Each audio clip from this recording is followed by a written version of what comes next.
Bienvenue dans la deuxième capsule vidéo qui va cette fois s'intéresser à la manipulation des paragraphes.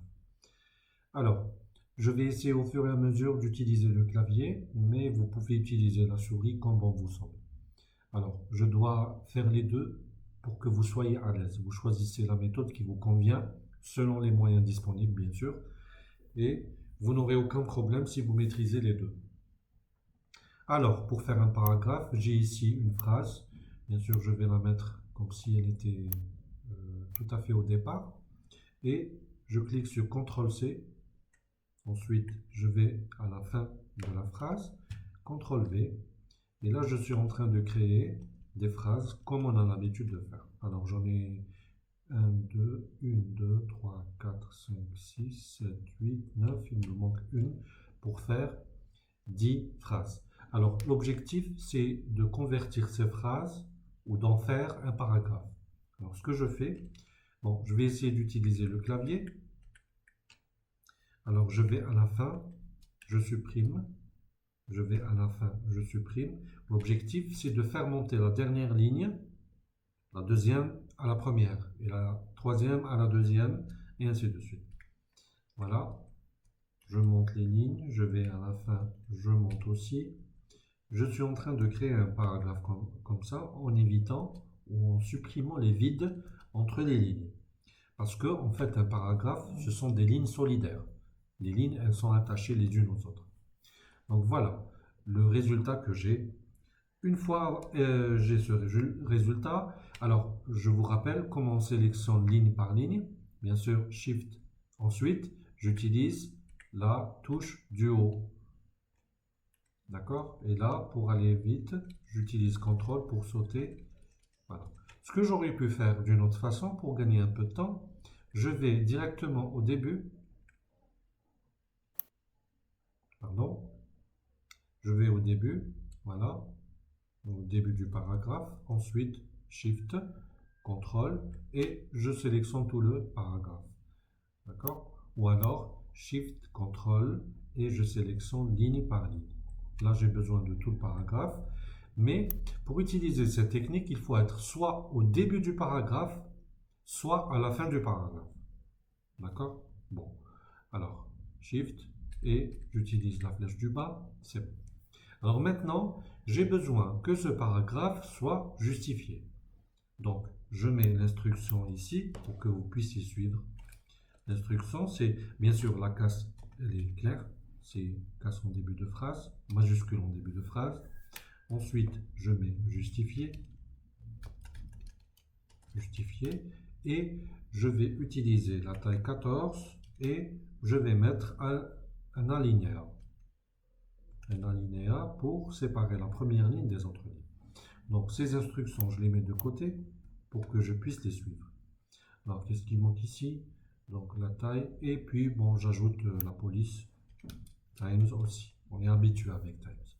Donc j'ai 4 instructions. Ce que je fais, je vais au début du paragraphe et je sélectionne tout le paragraphe.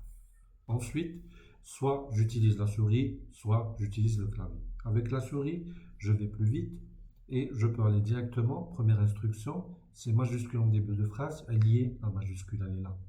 Mais si elle n'était pas là, supposons, hein, je vais inverser le travail. Là, j'ai que des minuscules. Toutes les lettres sont en minuscules. Ce que je fais, je sélectionne avec la souris, je vais vers le menu casse, je déroule et je mets majuscule en début de phrase. Voilà. Et là, vous voyez que toutes les phrases prennent majuscule. Alors, je reviens en arrière pour faire la même manipulation au clavier. Alt, L, et je vais vers 7. Une fois que j'ai 7, je choisis le premier, je fais le premier choix, c'est-à-dire majuscule en début de phrase, et là j'ai ma majuscule en début de phrase. Donc j'ai réalisé la première activité ou la première consigne.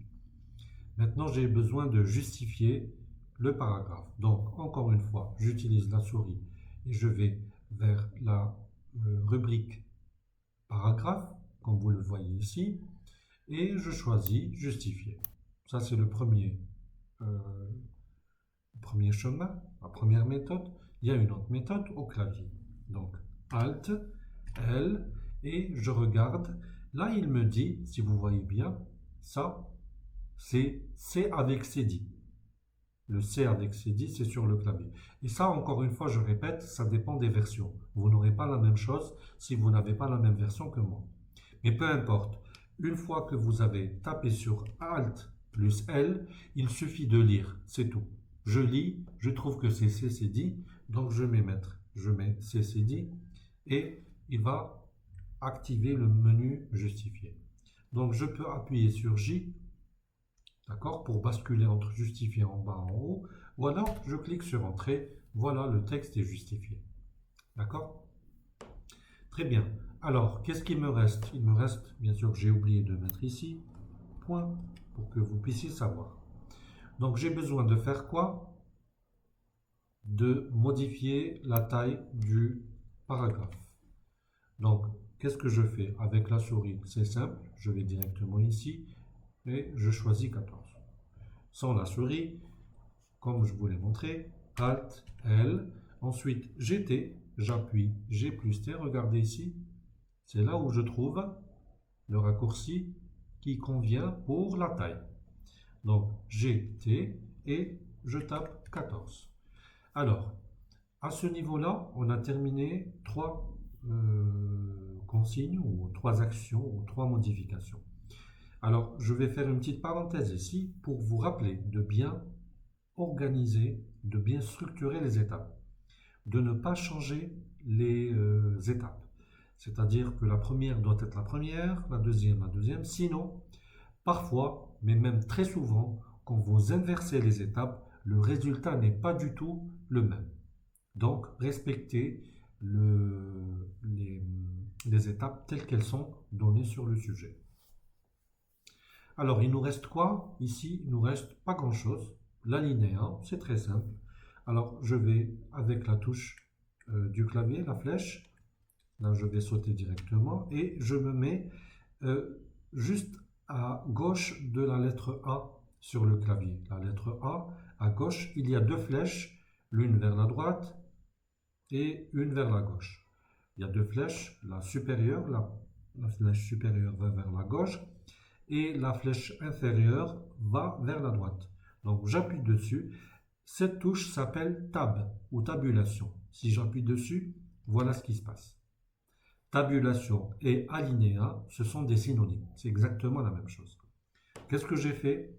J'ai décalé la première ligne seulement d'un espace donné. D'accord? Si vous voyez ici, j'ai décalé cette ligne de cet espace-là. La ligne était là, je l'ai décalée. C'est souvent ce qu'on fait quand on commence un nouveau paragraphe pour marquer la différence entre le premier paragraphe et le deuxième paragraphe et ainsi de suite. C'est très facile pour repérer les paragraphes et c'est très facile aussi pour, quand vous lisez, de suivre les lignes. Voilà. Et donc, quatrième action réalisée, qu'est-ce qu'il nous faut? Il nous faut changer la police vers Times. Bien sûr, la police qui est là, c'est Times. Alors, je vais essayer de changer ça. Je change, comme si c'était un texte brut. Voilà, Aptos, comme il était au départ, pardon. Alors, à la souris, bien sûr, c'est simple. Voilà, je clique sur Times et c'est fait. Ensuite, je peux le faire au clavier. Alt, L. Ensuite, WP. Et là, je change vers Times New Roman. Bien sûr, en effaçant le style, la gomme que j'ai utilisée tout à l'heure, elle a effacé toutes les manipulations. Je peux les refaire. Alt, L, et puis CCD pour avoir la justification. Et j'appuie sur Entrée. Ensuite, je vais vers le début de la phrase. Je peux utiliser ou la souris ou le clavier. Voilà, comme vous le voyez, et j'appuie sur la touche qui se trouve à gauche de la lettre A. Voilà. J'ai la justification juste, j'ai la taille juste, l'alinéa, et j'ai la police adéquate. Non, à ce moment-là, je n'ai rien à faire, plus rien à faire. Alors voilà la première partie de la capsule, et c'est ce qu'on vous demandera de faire. Dans la deuxième partie, on va manipuler les titres. Alors, je vais mettre titre et je vais faire la même chose qu'en classe pour que vous puissiez avoir les mêmes repères. D'accord?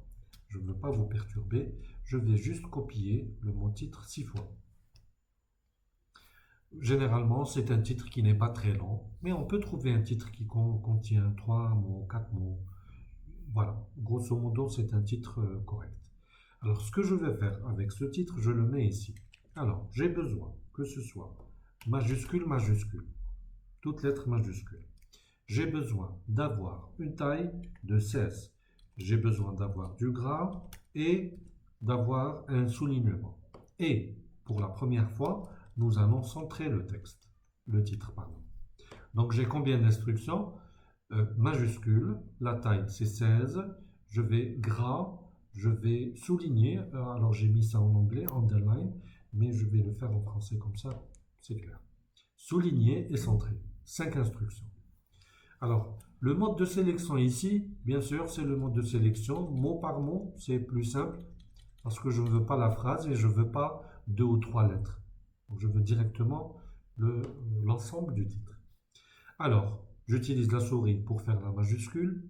Je vais ici, là, je clique sur capital. Ou alors, encore une fois, avec le clavier. Alt, L. Et pour la casse, j'ai 7. Et je mets capital. Capital majuscule. Si votre système est en anglais, vous allez trouver uppercase. D'accord? De toute façon, elles sont synonymes, c'est la même chose, c'est les mêmes mots dans différentes langues. Voilà, la majuscule c'est bon. Ensuite, pour la taille, si j'ai la souris, je clique directement sur 16. Si je n'ai pas la souris, Alt L. Ensuite, je mets, excusez-moi, pardon. Ensuite, Alt, je refais, L.